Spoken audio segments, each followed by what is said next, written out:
Thank you, Deputy Secretary, and thank you to everyone who's here in the audience, who stuck around for the last panel of the day, and the folks on the stage here to join in this collaborative space that is created by the Coastal Caucus to work together to change the climate of the carbon reduction conversation here in Oregon. I've been the Legislative Council attorney handling climate change issues since before those issues became a topic of greater conversation during the 2015 legislative session. And I want to take a few minutes to kind of set the stage for this conversation by drawing on the unique vantage point that I feel like I've developed on this issue over those past 5 sessions, with a discussion on how I perceive the role of open and thoughtful communication skills in my job and how that relates to the difficult task at hand for the Legislative Assembly in crafting climate policy. So as an attorney and legislative counsel, one of my primary responsibilities is to assist my clients, who are each of the 90 members of the Legislative Assembly, by translating their ideas into draft proposed legislation that fully affects their policy goals. Now, sometimes this role really can be seen as akin to that of a scrivener, but a lot more often than many of you may imagine, that work requires a deep level of engagement with the policymakers, with their stakeholders, and with the law. And because I represent each member on a nonpartisan basis, it means engaging regularly with people that represent a wide variety of viewpoints. To understand each of my clients' unique perspectives, I communicate with clients early and often. I work to ask thoughtful questions that promote a back and forth dialogue, listen carefully, apply critical thinking when I'm listening to their answers, and asking a lot more questions until I feel confident that I understand their needs and concerns as related to the legislative concept I've been asked to draft. It's really important to understand that my role is not to evaluate, to pass any judgment on, or provide any policy advice on any particular proposal, but to, in a manner, put myself directly into the shoes of my client and to see from their eyes the ultimate legislative goals that they hope to achieve.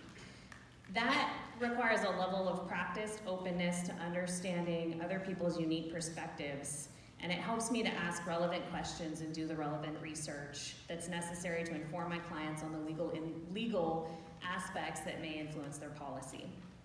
It also enables me to better understand how to draft what my client is going to ultimately consider a fully realized piece of legislation that they can then present and have it further shaped, refined, and ultimately accepted or rejected through the legislative process. I consider success in my job to depend on a foundation built on trust and mutual respect, because when my clients trust that I'm working to the best of my ability to provide consistent and well-researched drafting services, then the Legislative Assembly as a whole can trust that they have access to a foundation of shared legal knowledge that can help drive their decision-making. I believe that doing the most difficult parts of my job effectively, again, require careful research, active listening, critical thinking, asking difficult questions, capacity to help other people articulate their goals more effectively, and these relationships built on trust and respect. The folks that you see here on the stage today are here to talk about what will arguably continue to be one of the more difficult parts of their jobs as policymakers, which is identifying how Oregon as a state will move forward to address climate change. The conversation on carbon reduction and climate in Oregon involves a vast complexity of issues, many of which you heard about in the previous panel, from transportation and energy affordability to how to address questions raised given Oregon's unique constitution, to general questions about the role of government in addressing climate change, to how does state government help our economies and our communities adapt to a warming world. And I would argue that for our policymakers to sort through these many issues and arrive at mutually acceptable decisions, everyone who is involved in this conversation, from the legislative and executive staff to policymakers to stakeholder groups and individual concerned citizens, need to dedicate themselves to continually applying the communication skills that I just talked about. Engage in research carefully, listen actively, engage in critical thinking, ask difficult questions, raise difficult issues early and often, have a clear articulation of purpose, and achieve success through building relationships on the basis of trust and respect with those who have diverse and conflicting perspectives. In my time as a public servant, I've come to appreciate that the members of the Oregon legislature have a unique ability to exercise these types of communication skills very effectively, and I truly enjoy watching my clients regularly come together to work in a bipartisan and bicameral manner on very weighty and difficult issues. I'm honored to work every day to support this legislative institution, and I'm particularly pleased to have the opportunity to be here on the stage today with this impressive group of individuals representing both political parties and both chambers of the legislature and our executive branch to engage in a forward-looking discussion about climate. Each person on this stage is uniquely positioned to exercise those strong communication skills that I've been speaking about in driving the public debate about how this state will choose to address the many issues raised within the carbon reduction conversation. And I would like you to join me all in welcoming Representative Shelly Boshart Davis from House District 15, Representative Karin Power from House District 41, Representative David Brock-Smith from House District 1, Senator Michael Dembrow from Senate District 23, Kristen Sheeran, who's the Energy and Climate Change Policy Advisor to Oregon Governor Kate Brown, Senator Arnie Roblan from Senate District 5. And I want to give a particular thank you to Senator Roblan and Rosie for all the amazing work that you've done in putting together this event and for giving me the opportunity to be here. I really appreciate it. And finally, Representative Ken Helm from House District 34. Thank you all for being here today.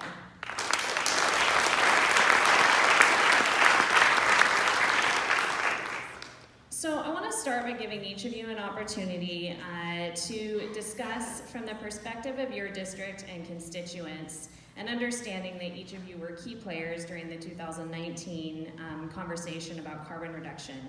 What are the most important considerations for you, just generally, in the conversation around climate? Go ahead. Okay. All right, thank you, Maureen. Representing District 15, we have an area, it includes Albany, Millersburg Tangent, and I always say the acres of farmland in between. And so one thing that I heard from my district over and over again throughout this climate discussion is keeping it affordable for them to live, keeping Oregon affordable. And we have a unique place there on the I-5 corridor that a lot of our residents and the constituents in District 15, they do a lot of driving. As it's becoming more expensive to live in some of the larger cities and larger urban areas, Albany is a great place to live because I-5 goes right through there. So this district does a lot of driving, and so keeping that affordable was a big concern of those constituents. We also have a lot of farming in our area as well, and so as the previous industry, or the industry panel on the previous panel here, talked a lot about some of the perspectives from the farming industry and how this was going to drive up costs and drive up the cost for that industry. So those are a few things that I heard, keeping it affordable, the amount of driving that my constituents in that district did, and also just, and I think Macy said it before, just the balance between the economy and the environment. The environment can't work without the economy and vice versa. And I think that those are the main things, the takeaway from my district that I heard throughout this last session. So I think from my constituents' perspective, global warming is already hurting Oregon and its economy and its environment. Many of them have been following the work around these policies for the over a decade that our legislature has been working on them. And they've been encouraged in the way that Oregon has been continuing to serve in a position of environmental leadership for the nation and developing programs and policies that would hold our largest polluters accountable for the emissions that they are generating while investing in solutions for Oregonians in every community. And when I was given the co-chair role on the House last year, I heard from a number of my constituents who were particularly concerned after the 2017 Eagle Creek fire. We saw during that period of time a 29% increase in ER visits in the Portland metro area because of breathing problems, and that is a real concern for my constituents. For some of them, in one particular area of my district, they have the same economic mobility as central point in Madras. So we may be geographically far apart, but they too are worried about the long-term ability to have good paying jobs here when we continue to get hit so hard by climate change. And they wanted to see a program that balanced the economy and the environment and wanted Oregon to move forward as a leader. I think the last thing that really brought this home for me in our district is in 2015 as a city councilor, we finished building a over $3 million riverfront park. And about half of that was in state matching funds. It was subsequently rendered unusable during the 2015 extreme rainfall event that we had, where we had a 100-year rainfall event in the course of about a day and a half. That washed out the underpinnings of our key bridge to get cars in and out, and so we had to delay public use of that park despite spending pretty much all of the available funds we had at the local level until we get additional resources from the state and federal government to go back in and fix that bridge. That's how climate change is hitting home for my constituents, and that's what we're seeing across Oregon. Well, good afternoon. David Brooks-Smith, Chair of the Coastal Caucus. I want to thank you all for sticking around for the last panel of the conference and enjoying this Coastal Caucus conference. The impact and the thoughts of my district, which starts at Charleston, goes down to the California border, over to West Cape Junction, up West I-5 to West Roseburg, and then back over to Representative McEwen's district in Coos Bay. We have constituents that have to travel farther for regular goods and services. We have constituents in Brookings that have to travel 4 hours round trip for cancer treatment in Coos Bay. And they drive a 1990 whatever. And so the impact on the fuel costs associated with the increase to the cap and trade program with a 22 cent a gallon increase to start. And then, of course, connecting to the allowance market with the California market could be very impactful to all of Oregonians, not just the folks in Southwest Oregon. I have constituents, of course, that are passionate about climate change, and I don't think there's a Republican in the legislature that doesn't believe that the climate is changing. And I believe that both as the co-vice chair, of the Joint Committee on Carbon Reduction, we've had these conversations for well over 2 years. But one of the impacts that we have, especially in rural Oregon, as Representative Power just mentioned with the Eagle Creek fire, is we have fires in southern Oregon all the time. And anything that Oregon does with regards to emissions reduction is not going to change that right away for Oregon because of the global, as we heard from the original or earlier panel, because from the global aspect of the changing climate conditions across the landscape. But we do have opportunities to mitigate those wildfires that put our senior population in the hospital as well with respiratory illness, the Chetco Bar fire that threatened the city of Brookings and had devastating impacts on our local economic development and economies. We've been blessed this year not to have these fires. It was talked about with ocean acidification, and I have a large stretch of the Oregon coast. Again, I appreciate the comments with regards to that as well. And we need to be, and I've always said in committee, we need to be prepared for adaptation for the ability to grow more food.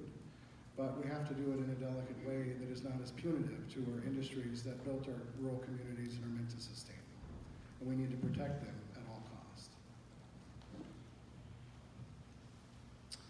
Well, let me start off by thanking Maureen for framing this so well.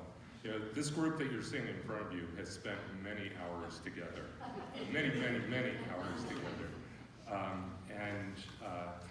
If you add up all those hours, that may equal the number of hours that Maureen has spent on this bill. I believe she spent too much time on amendments that were not mine.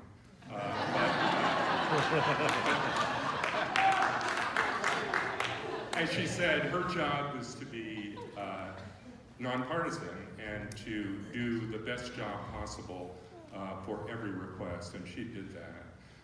I don't know how many of you have actually read House Bill 2020, but if you have, it is very well drafted, very carefully drafted, very clear actually. And it does actually go into a number of the specific investments that are in this program. I would encourage you to take a look at it. I want to thank the Coastal Caucus, David and Arnie and everyone, Rosie for all her work and sacrificing her birthday for us.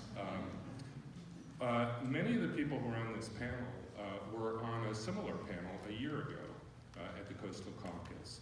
And I found it very useful, hearing what people had to say, both the people on the panel and people who were participants in the Coastal Caucus meeting.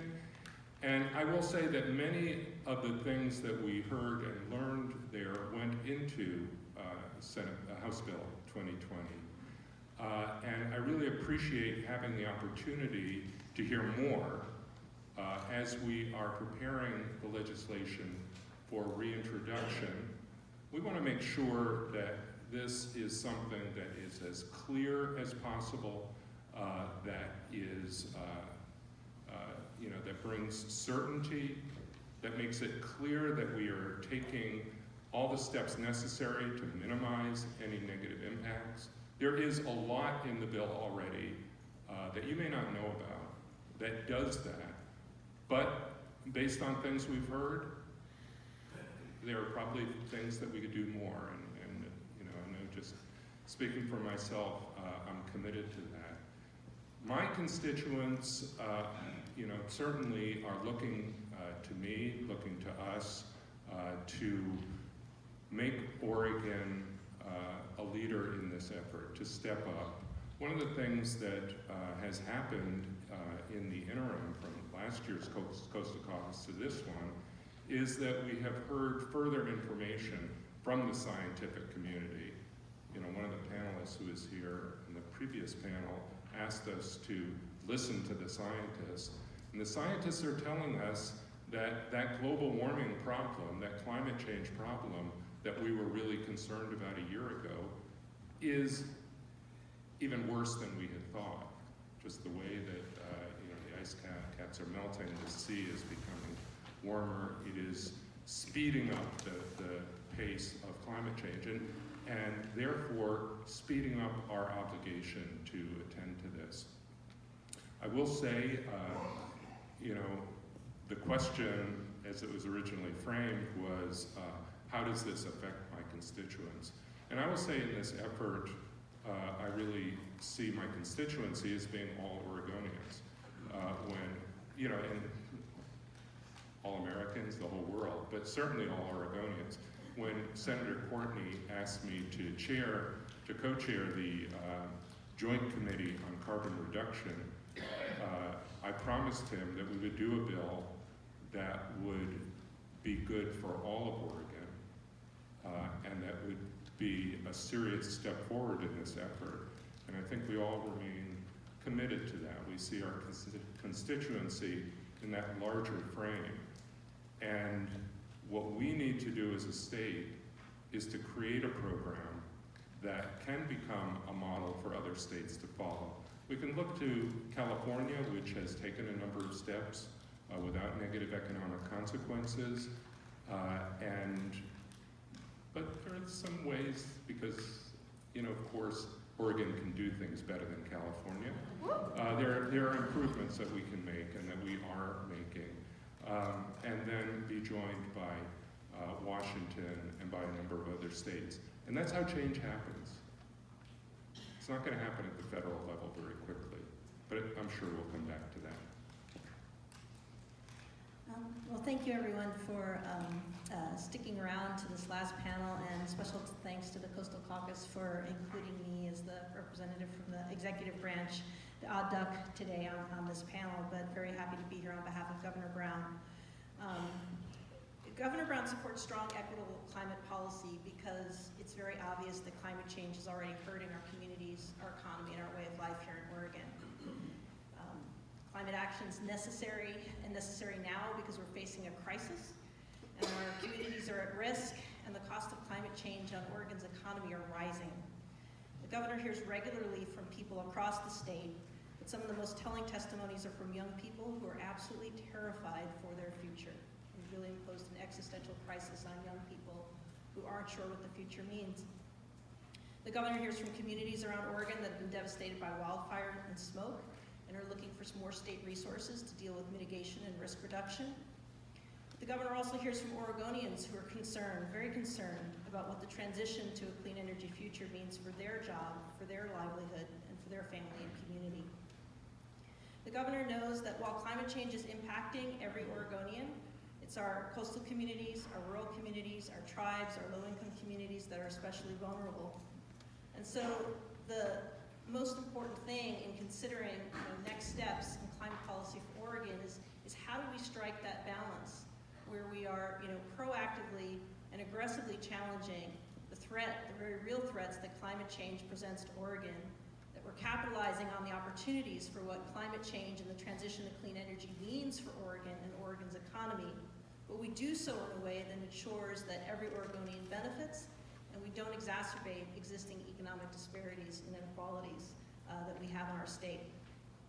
Now, luckily, we know from experience, and the governor knows from experience, in Oregon, with our history of environmental innovation, and we see from evidence around the world that you can transition to clean energy and you can adjust to climate change, invest in adaptation, reduce emissions, and you can grow your economy. These are not mutually exclusive goals, and Governor Brown believes we can and we must do both.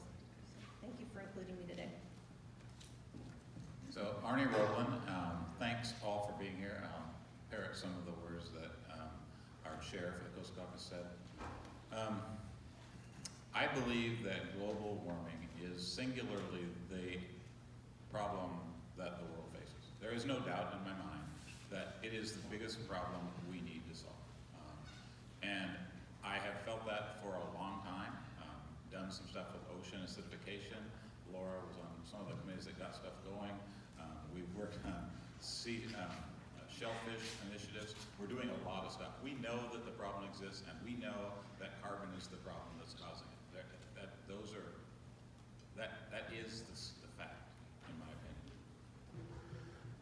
When it comes to this particular bill, I worked very hard, and I want to comment that both Karin who was one of the co-chairs, and Mr. Dembrow, the other one, were very, very inclusive with respect to me. I had lots of different ideas, and they included many of them because they were about rural communities. They took seriously my concerns about tribal issues that were not affected the previous bill, and I was exceptionally pleased with that work. My constituencies, you saw and heard from three of them just in the last panel. Laura, one of my favorite people, you know exactly where she fits at her restaurant. You heard from a person who runs a oyster business, as well as making the seed for most of the rest of the Oregon. And you heard from a dairyman. And I'm not sure, because I haven't checked exactly what part of Tillamook he lives in, but most of the cows are in my half. None of the city, so I'm just taking a guess. So I go up to 3rd Street. My district goes from Coos County at the Charleston Bridge into Douglas County and Reedsport, into Lane County here in Florence, all of Lincoln County, into Tillamook County, half of it. Then it goes over to Polk County, Yamhill County. In Lane County, it goes all the way to Territorial Road, which is the old road between Corvallis and Eugene. It is a very large district. So when people say, do you hear from your constituents? I was also the high school principal at Marshfield High School. I hear from a lot of people. Because they all think that I'm still the principal, so they can call me anytime they want. And all these new people that have come into the district since I've been there start believing the same thing. So if you ask Rosie, she gets a lot of input. And I will tell you, it is very mixed. We have lots of people on the coast that are frightened to death. And I would agree with the statements about kids being very, very, very, very affected by this conversation. But I also have people who have spent their whole lives working on the coast and trying to make a living and raise a family and they care about their environment, and they care about this place that we call the Oregon Coast really deeply. And you heard some of that passion just a few minutes ago. And so we had a Timber Unity group come to the Capitol and circle us with trucks. I knew some of those people. Some of them were students of mine a long time ago. They were clear about what was happening to them. And I don't think that everybody understands that those are mostly independent truck drivers. It used to be that most of our mills had their own truck fleet. That doesn't exist much anymore. Those are individual people who make a contract with an individual to be able to produce and move logs. And everybody holds them to the tightest level they can.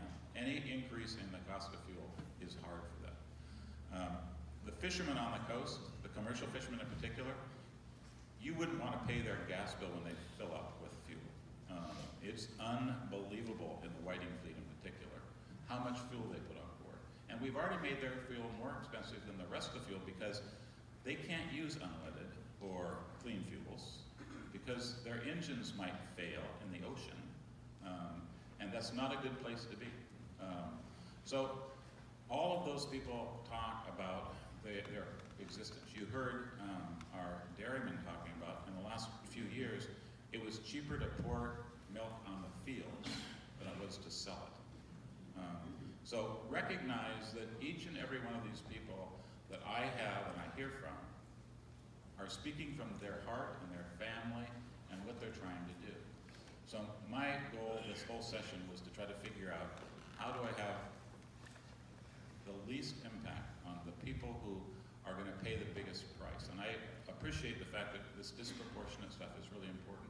But the poorest people on the coast who have to drive the most, we're going to get hit much more than any place else. They don't have transit issues. They don't have other kinds of options. So a lot of people talk to me, a lot of fixed income people.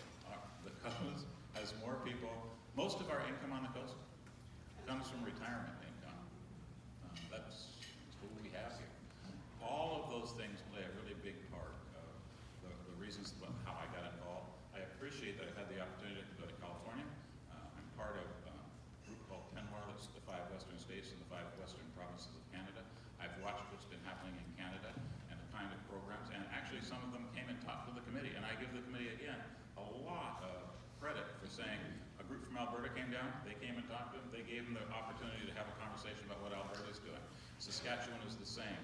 All of them in Canada have a requirement by the federal government to come up with a plan. So they have very different plans. And so for me, I do listen to the constituents. I try to figure out how do we make this bill the best that it can possibly, and I'm really happy we're sitting here today to start having some of that conversation.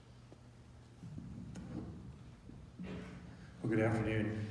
If there's one good thing about being last, it's that everybody's said everything that needs to be said, and what you're thinking now is how long is he going to drone on? It's not going to be very long because I know we want to get to the next question. I'll give you 2 different perspectives. My district is a section of the western part of Portland called Beaverton. The Nike World headquarters is in my neighborhood, and the constituents I represent directly live within a few miles of that location. What I have heard from them during the time that I've been working intensively on carbon reduction at the legislature has been generally supportive.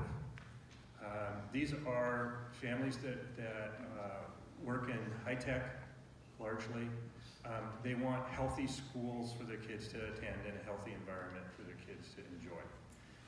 That is a baseline. So future generations are very important to them. And beyond what they tell me, I'll give you one observation. I see them voting with their feet in my district in the form of buying electric vehicles. And they're not just buying Teslas because they can afford it. They're buying all different kinds of electric vehicles. And the reason they're doing so is that they have the opportunity to. And I realize that opportunity is not one that we have in every part of the state. But it's an inspirational tale, because what has happened in my part of Portland is that we've done a few things.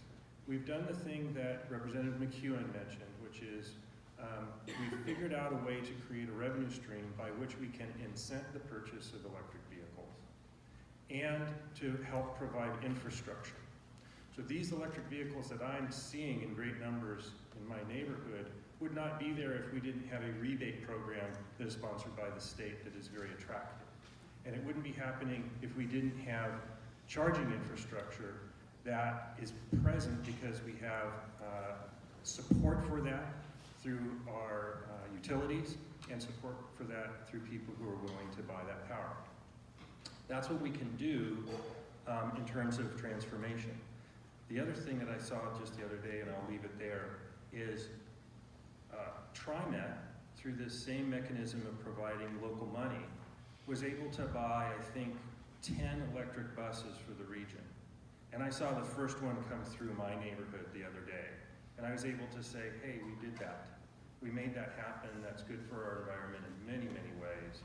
And it's a pattern that we can follow many places in the state if we do it right. And I think that's a lot of what this committee's been working on for the past few years. Thank you. Well, we heard a lot of diverse perspectives, and we also heard a lot of similar themes about affordability and some of the particular kind of issues that need to be addressed. I want to shift to adaptation. So we talked a little bit already about how some of the effects of climate change are affecting parts of our state with fires and ocean acidification, and making adaptations necessary to address the challenges that we face because of these changes is going to have a cost. What level of climate adaptation costs do the folks on this stage believe that we should be prepared for in future budget bienniums? And also thinking, tying it into a theme that has been present at the summit around infrastructure and infrastructure investments. How can adaptation be tied into infrastructure investments? And how can that respond to the environmental changes? And I'd like to start with Rep. Power on this question, and then anyone else who'd like to chime in. Sure, thank you. So I think we need to have a two-part strategy, and that's been reflected in our work to date. It's the end of the day at the Coastal Summit, so I thought I'd try to come up with a good analogy for those of you who aren't as wonky into carbon reduction strategies as we are up here. So we're all in a boat, and before we can start bailing it out, we have to cap the hole. So our program and the work that we've been gearing up towards would first place a cap on our total emissions, and then we'd be working through adaptation and mitigation work to bail ourselves out of the situation that at least Oregon is in and responsible for. So focusing too many resources on one side of the equation is not going to get us out of the situation that we're in. And because it is such a systemic impact on so many different sectors of our economy and on our state, it's difficult to put your finger on any one cost and say, okay, this represents all of adaptation. So I thought I'd give you some examples of things that we are either already paying for or things that we're going to need to pay for in the near future. So now we are spending about $100 million in state, though we are having a very good year in terms of not seeing as many wildfires as we have in the previous one. Everybody please knock on wood, we're not out of the woods yet.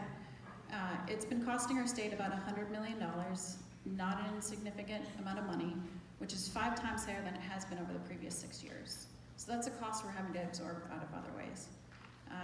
An Eco Northwest study estimates that climate change is already costing each of our Oregon households $1,900 per year. That makes sense to me because what we're looking at the national level also comes out of our federal taxes. In 2017, we incurred nationally over $300 billion in extreme weather event damage.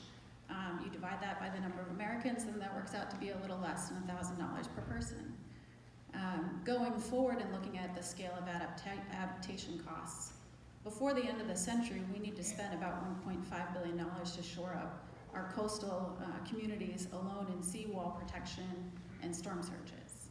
We don't have anything at that scale in Oregon's current budget structure. So by directly holding the entities accountable that are causing this damage and then investing in solutions, we'll be getting at some of these adaptation costs. So for those of you who didn't read our great 100-page bill, what does that actually look like?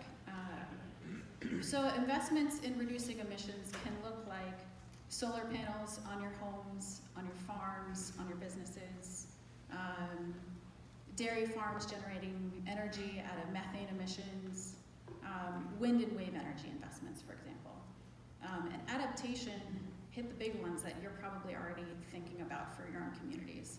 Wildfire prevention, forest health projects that prevent and protect our most vulnerable communities that are right up against our forests, building up our local wetlands along the coast and in estuaries so that they can absorb storm surges and help to sequester more carbon. And then I think really importantly for all of our communities, but particularly along the coast and in our rural communities, is shoring up our roads and our bridges that are essential modes of transportation and for our emergency services against extreme weather events and the impact. We already know where our most vulnerable ones are.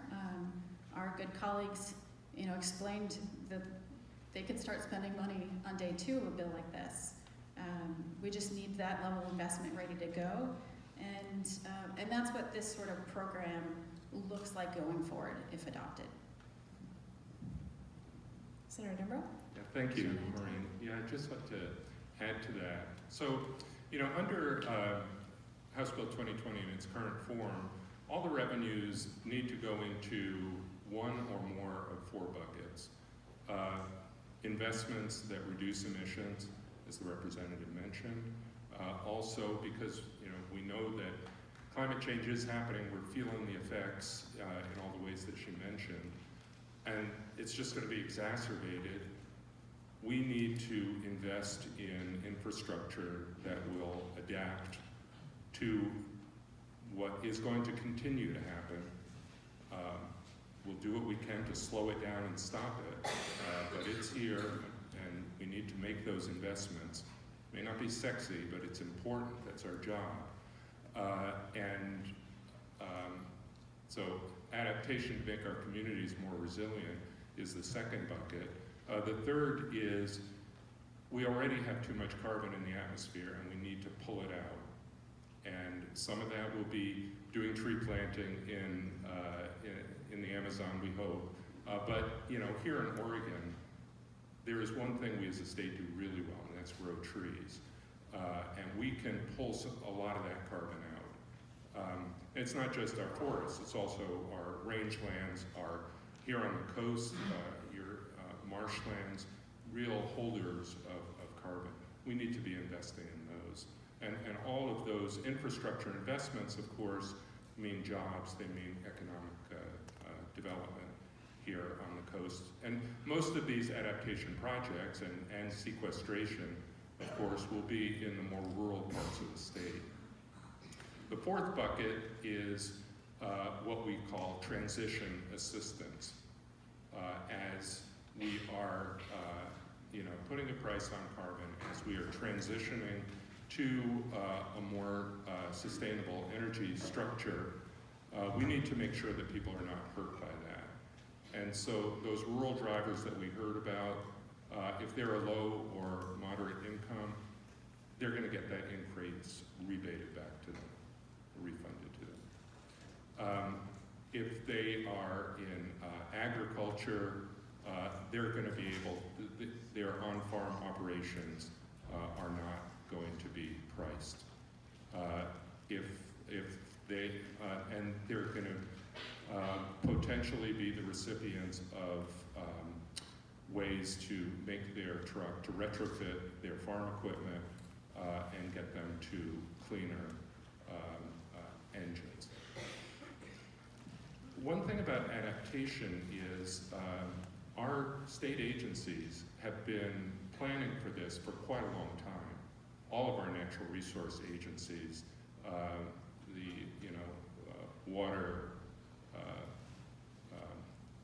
watershed enhancement, ODF&W, all have adaptation plans.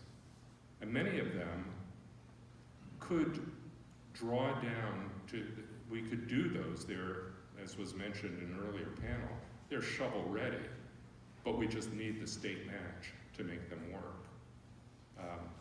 ODOT has, identify a number of projects that were left on the table in 2017. They're just in House Bill 2017, which was our big transportation package. There just wasn't enough money for it. We need to be investing $20 million a year in culvert replacement, many of them on the coast. ODOT has said that most of the adaptation projects on their list are coastal projects, because that's where they see the effects of climate change being the most traumatic.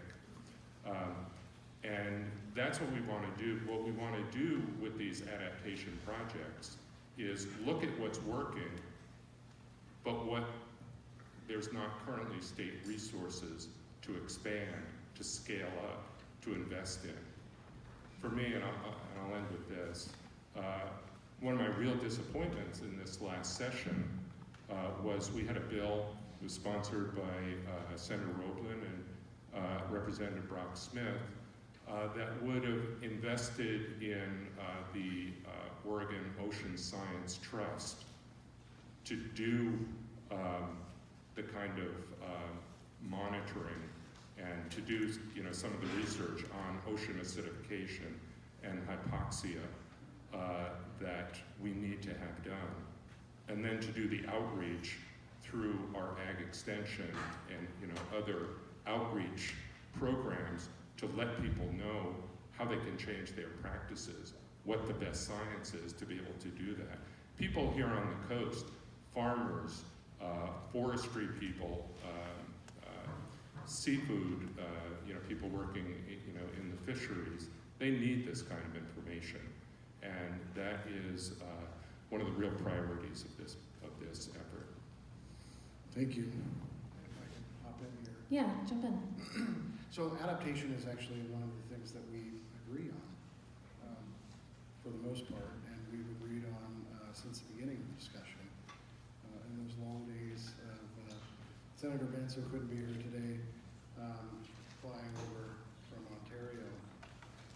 But to go to Representative Powers' analogy, which I appreciated, you're plugging the hole. The problem is, and realistically, if we look at the global scale again, climate change has the cloud above you, constantly with the downpour that you cannot ever bail out. And so the ideal, the ideology of moving forward with Oregon as a leader is something that I guess we all can appreciate. But we have to be, of course, concerned about the economic impacts to our communities, especially those communities on the coast. When we talked about transportation, I was just talking about my district, but when it comes to Senator Roblan, you have servers that live in serving industry job employees that live an hour away from Newport because they don't have housing available in or around their communities, and they have to drive that distance to get there. But when it comes to adaptation, when it comes to the armoring that was mentioned with regards to coastal communities, we also have to address the land use laws that don't allow the armoring to occur, and to be prepared for those armoring that we need to protect the coastal lands.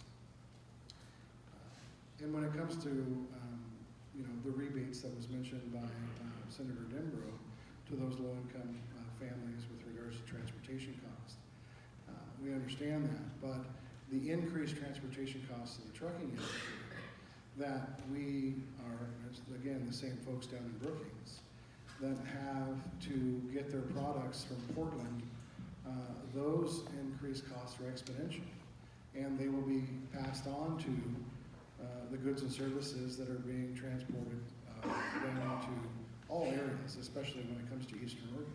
So that apple in your district, Senator, will be that much more expensive in mine. And so those are the type of discussions that when we talk about the equitable factor across the state and not hurt our citizens and actually benefit, that we still need and must continue to have.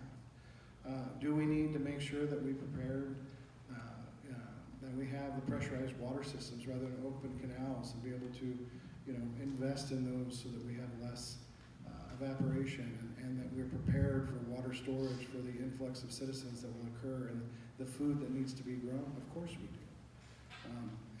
And so again, the adaptation are things that we can agree on. But now the problem is, how do we pay for it that we need to agree? Kristen?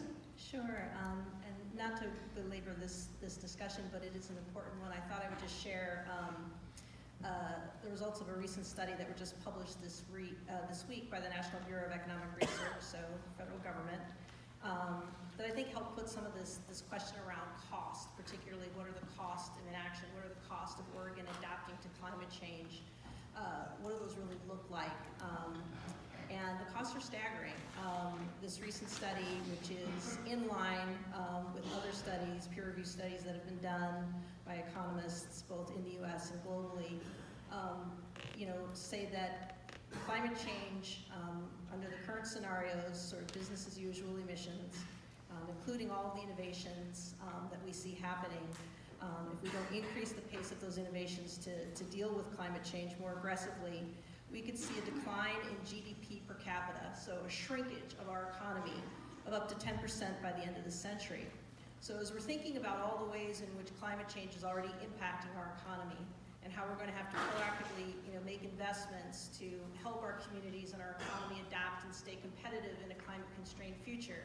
And when we think about all of the other public resources and needs that we have as a state to sustain our investments in education and our infrastructure, right? We have to also consider the reality that we're going to do that in an economy that is constrained by the realities of climate change. And so those are the costs and the scale of costs that we're talking about. And I think the reality is, as our state agencies and others are looking at adaptation and looking very proactively at sort of what is this going to cost, the reality is we are, Oregon, like everywhere else, is still just beginning to come to terms and grapple with the cost of climate change.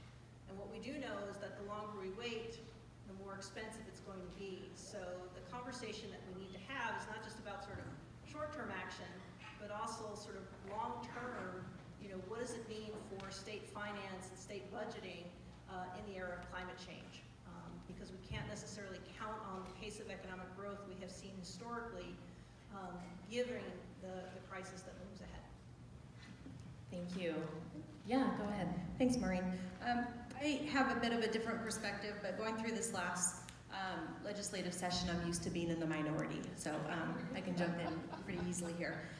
Just a few things that jumped out to me. When you talk about expected environmental changes, growing up in a farm family, one thing that you do know working in the environment, it's unexpected. And so you really have to be prepared for whatever comes our way.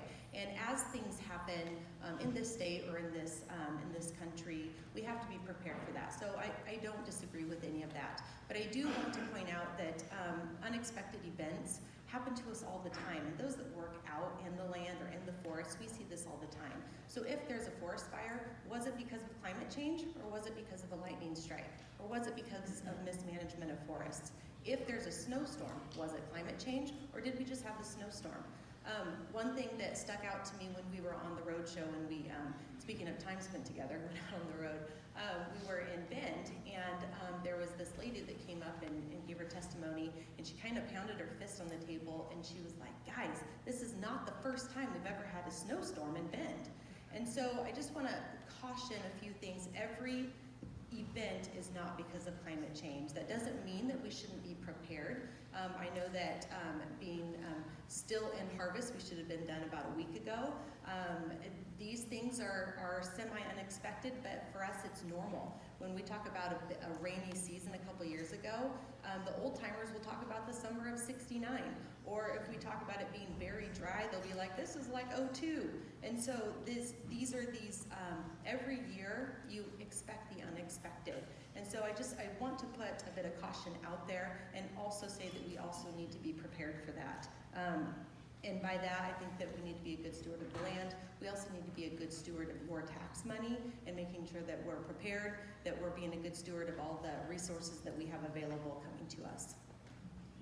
Thank you. Wow, we covered a lot of ground with that one question.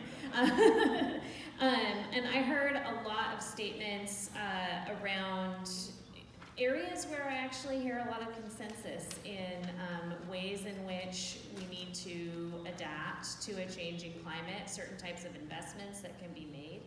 And we surprisingly are already getting towards the end of our panel, so I want to focus a little bit on consensus to wrap things up and see if we can maybe take this conversation a step further to talk specifically around policy approaches and whether or not some of the, we can take some of the statements that were made and look at areas where folks envision there being consensus on policy approaches, whether that is the full policy approach that was seen in 2020 or in other steps in terms of a carbon pricing model or other aspects of handling climate change through legislative action. And I think I would like to start with Rep. Helm on this question, and then folks can jump in from there. Thank you, Maureen. So I've been working on this issue intensively since the summer of 2016, along with Senator Dembrow, where we thought we'd really dig in. There's been much work, as you've heard before, on bills suggesting that we adopt a California-style cap-and-trade program, that we adopt a carbon tax, that we do something. And we found through some research into legislation that proposals have been in existence since as far back as the early 2000s. And the ideas had they'd come along a little bit. But we really started digging in hard in 2017. And from the beginning, I think it was our intent to be extremely inclusive about the conversation. And so we had work groups throughout 2017 in 4 different sector areas, much along the lines of what the Senator described, resulting in the bill, where we have these action items that we need to address. Those are very inclusive, and we got a lot of conversation out of those work groups, and it has continued in that vein. And at this point, we probably have had more conversation on this bill concept than I've encountered in any other bill we've done, including some of the hardest ones, including the bill in which we just imposed a business tax to pay for the shortfall in education funding, more than we did on minimum wage. So we've had a lot of discussion, and now we have to figure out what to do with it. And I think one of the things as we come toward what I hope is a conclusion in 2020 is not just listening to each other, which we've done a lot of. And the current bill, 2020, represents so much consensus drafting. We had 106 amendment proposals. Those are a lot of 107, 108. 116 posted notices that were public.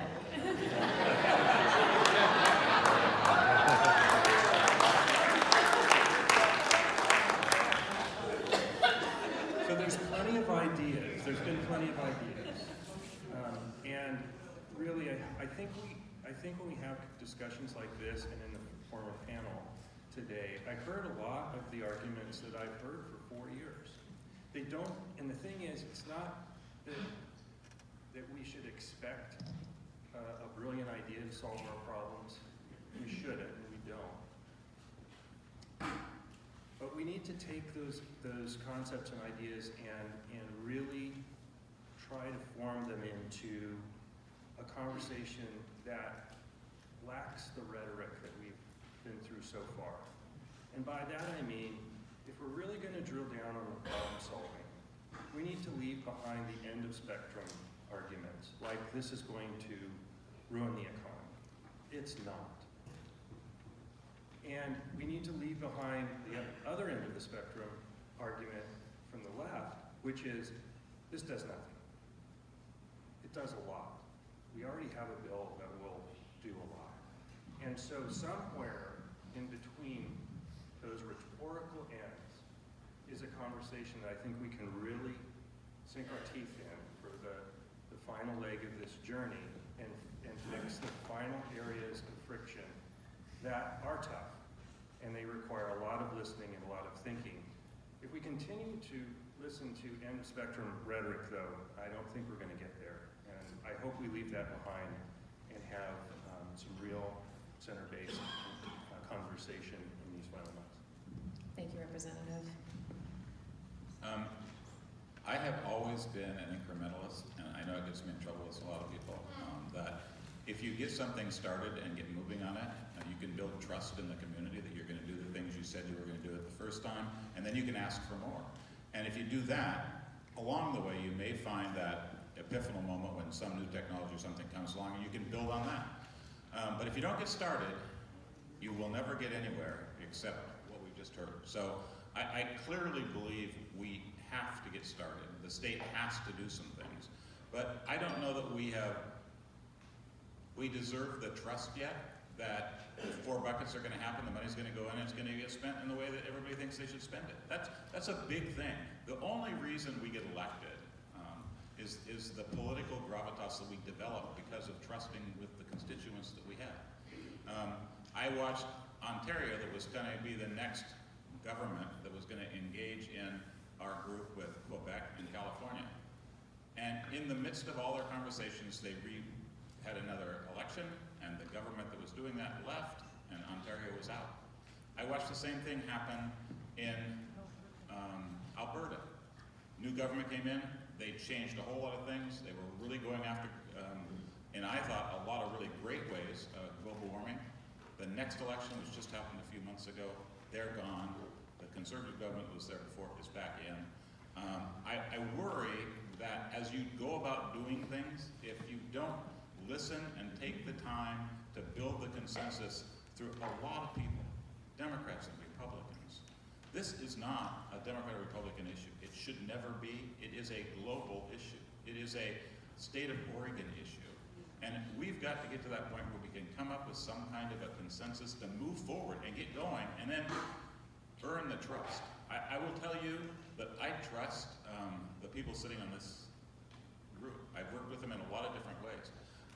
Senator Dembrow is working as hard as anybody I have ever seen to come up with a plan that will work. And I believe that all of them think they're all listening to each other and hopefully hearing each other. We've got to do what was just said and really hear each other, come up with a plan that we can implement and start working, and then continue to build that trust in the community that we're going to invest it in the right thing. You know, California did just reauthorize it, and there was a point of time when people were very concerned about that. But it happened because people listened and said, you know, you have really disadvantaged a whole lot of the people who were already disadvantaged before, and our program is not helping them. It has made their lives worse in many parts of California.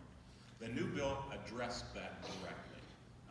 They did a lot of things in that last reiteration of their bill to listen to people and put in place things that everybody agreed had to get fixed, or it wasn't going to work. You can't fix things if you haven't tried them in the first place. We have to get on with this, and we have to recognize that, my belief, it will never be incremental. You can't say, we're here in 2019, and we want to get here in 2050, and we're going to take a little step each day to get there. That will never happen. We'll never get there. It has to go exponential as time goes up, just like carbon is going exponential. But you can't get there unless people trust in the outcomes and how you spend the money and how you do the things that come out of this program. And to the credit of Karin and Mr. Dembrow, they listened to that in the last one. When you heard the first conversations 2 years ago, it was all about how much money they were going to go. I mean, there was this big conversation about all this money coming. And I think a lot of people said to them, it's not about the money, it's about fixing carbon. And this conversation this last time, totally different than that. You've heard the money issue, but But truthfully, they stopped having that conversation and went to the conversation of how do we change this and how do we invest that money appropriately. So I want to acknowledge that there was a change in that conversation that I think was possible. But as Helm has said, we have to do something. Doing nothing is not an alternative. And hopefully, with conversations like this, I know the governor's having conversations, I know other people are having conversations, we can have conversations with our business people, we can get to some of those places, and not get hung up on individual things. I was trying to have amendments drafted, and that's what she was alluding to. Because I had a bunch of them drafted towards the end, but I never released them because we never got around to having that conversation, and the bill was too far along. But I did have communities of people, industry and others, sitting down and having real conversations, and we were pushing them farther than they wanted to be pushed, to be a part of that. We need to keep pushing on that, and we need to come up with something for 2020. And the sad part about the short session, the reality is if we don't come in with the bill ready, we have about a week to get it moving from one section to the other. So this is a really important time in this conversation. Thank you, Smith. You want to jump in? Thank you. Just real quick to add to the cost of climate in the last conversation. You know, I appreciate Kristen's numbers of 1,900 is what it's costing individuals, but the reality is, because of where we are as a state, House Bill 2020 would add $800 to $1,200 per individual and not make a difference on the 19. That is the reality. I hope you all understand that. So when it comes to the larger picture in this legislation, and something that Senator Roblan and I did back in the 18 session, we drafted a piece of legislation that didn't move, but it did start the conversation and get the work done with regards to the sequestration of carbon within our forests in the state. And we got that information. And what we know now that we produce as humans in Oregon, 65 million metric tons, and our forests sequester about 31 million metric tons of carbon a year. And so one of the things that I know Senator Bentz and myself and many have conversations, and Representative Boshart have conversations about, is the net zero discussion, right? So you have a situation where Oregon produces 65, or humans in Oregon produce 65 million metric tons of carbon, but yet our land bases, or our forests in the state, are sequestering 31 million metric tons. And we should not be sharing those gifts with the world, Senator Dembrow, if they're not going to be paying for them. And yet Oregonians in this legislation will have to be sharing, or actually paying to share those gifts for the world. And so there's lots of us, our farmers in this state, and Shelly can talk about this in more detail, sequester carbon in their soils across the state, but that's not accounted for. Our orchards and vineyards do the same thing across the state, and that's not accounted for. And yet, the trucking of their product is going to cost more and be punitive. And so, in my thoughts in regards to how we move forward, we must have a conversation about, if we're talking about the outputs, then we have to talk about the inputs and how our industries in this state and and those industries, especially in rural Oregon, are doing their part to sequester carbon. We have an opportunity in the state when we talked about wildfires, for example.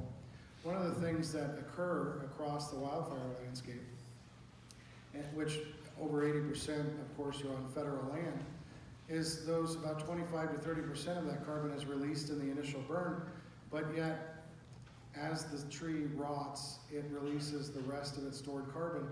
But more importantly, after that burn, very little is post-fire harvested. Try not to use the word salvage, as it gets people stirred up sometimes. But more importantly, there's no replanting that occurs across that burned federal landscape. And as we burn hundreds and hundreds, of course we have a mild year this year, but as we burn hundreds and hundreds of thousands of acres a year, and we know that those trees are the best carbon sequestration engines on the planet, And we're talking about planting in the Amazon, but we can plant in our backyard and it's not occurring. And it's ridiculous. And these are something that we can do right away. And then lastly, as it was talked about by Representative Helm earlier, with regards to the EV transition.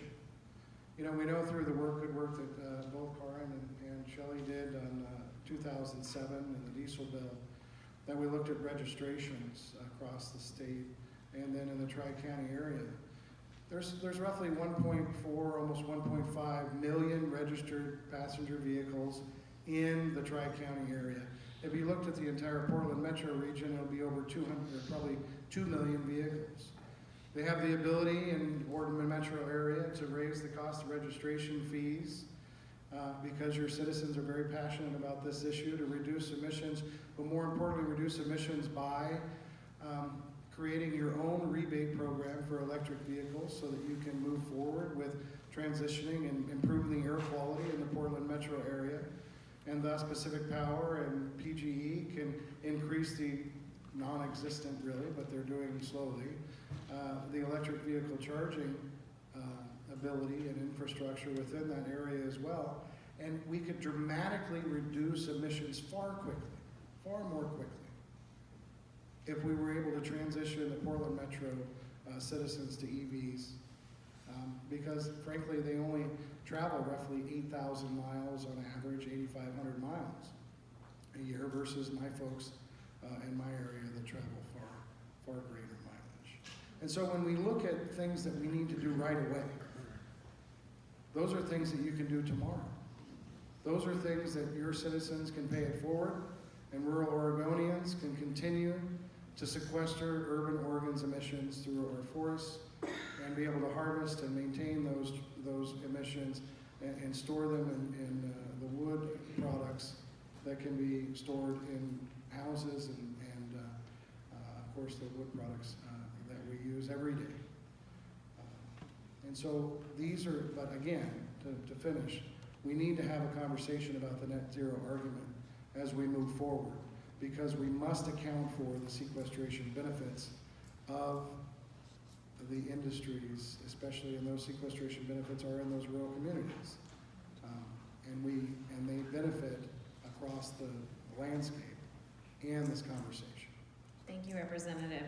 We do only have a few minutes left, and I want to give Kristen from the Governor's Office an opportunity to respond to the question that I had posed to the panel about areas of consensus and finding places of common ground for moving forward so that we can have that executive agency perspective, or the executive perspective along with the legislative perspective before we close.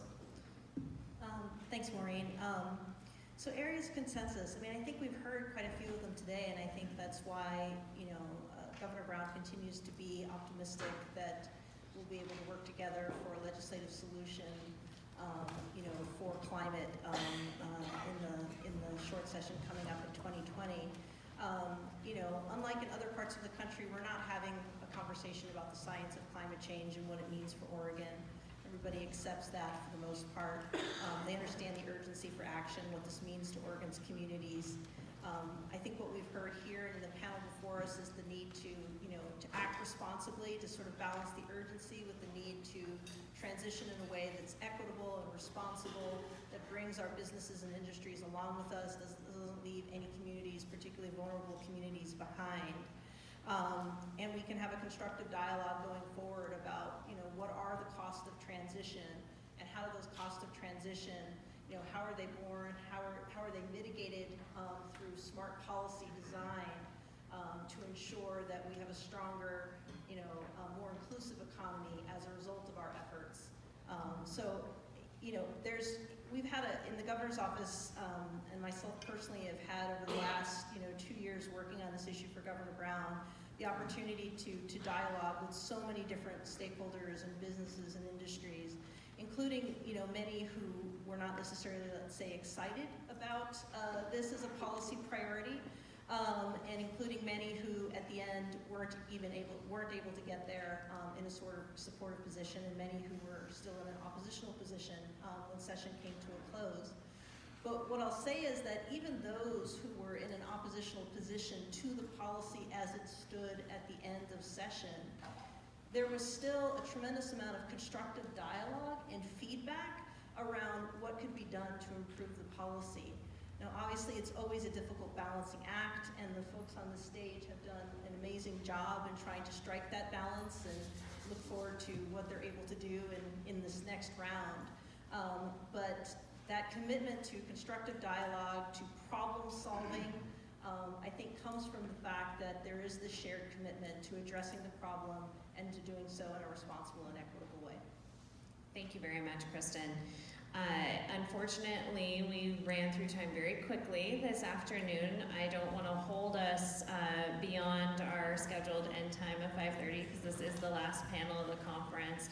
I just want to add some quick closing remarks. We covered a lot of ground, even though we only talked through 3 out of, I think, the 8 questions that we had prepared.